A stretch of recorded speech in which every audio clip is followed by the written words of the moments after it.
Thank you, Mr. Chair, and we appreciate your being here, Mr. Patterson.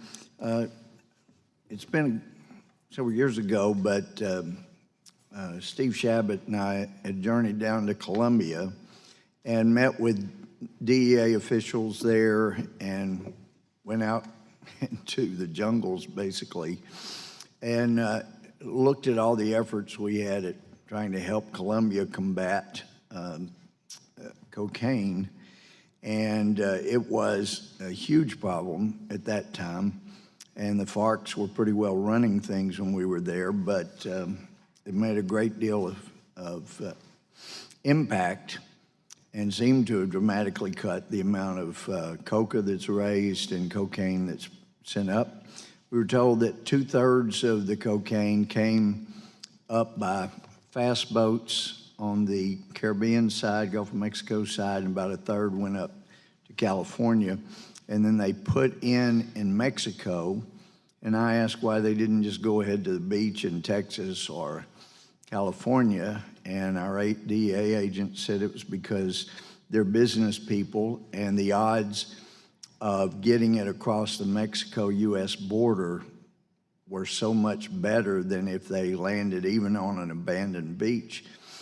Back then, we didn't have drones that could be used, and it's my understanding, and I want to know if it's correct, that we have dramatically impacted the amount of cocaine coming up from Colombia. Is that correct? I think for a period of time, I think with the peace process with the FARC, and this is a relatively long answer, and I think you may have more that you have that you want to talk about, and I'd be happy to come sit down with you. There is a real concern, I shouldn't even say concern, there is a real issue with the production of cocaine in Colombia yet again that I think we have to wrestle with. We've had these conversations with the government of Colombia and our counterparts in the law enforcement world. There's a lot of challenges in this space in what they were dealing with the FARC, but it is problematic in terms of production again. Is it still true that most of what they send north to the United States goes across the water, puts into Mexico, and comes across our Mexico-U.S. border? Yeah, Central America into Mexico, Mexico up, or directly into Mexico, correct. Yeah. Do they skip most of the Central American countries and just come in at Mexico? I think it depends on the organization, sir. So, I mean, regardless, it's coming across our southern border. Okay. Now, I know there has been great issue raised in recent years about the disparity, the way we punished, federal penalties for possession of crack cocaine as opposed to powder cocaine. And Dan Lundgren, that was here, had pointed out that in the 80s, most of the Republicans were following the lead of the Congressional Black Caucus members who were saying, like Charlie Rangel, that this crack cocaine is a scourge on the African-American community, and if you're not willing to really come down with powerful punishments for even more so for crack than for powder, then you're discriminating against the black community. And for that reason, people like Dan said, we voted for it because that's what they said was best for the black community. Obviously, since then, we've found there really should not be a disparity.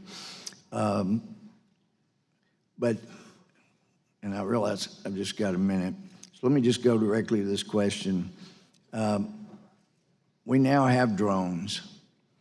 How much help do you think you could use from drones? Have you made a specific request for a fleet of drones to help patrol both our Mexico-U.S. border and the Gulf of Mexico and Pacific? So, sir, we haven't specifically. I know that we work. Don't you think they'd help? We work well with, obviously, CBP. So I view it more as we would pass actionable intelligence to CBP to work on that particular issue on the border. You wouldn't want a fleet of drones for DEA's own use? That's a good question. I think in terms of border security, we're going to leave that to CBP and others well, I understand, to work but on that. You got the Gulf of Mexico and you got California. Right. It's something I'd certainly think about and come back to you. We'd encourage that. Thank you. I yield back.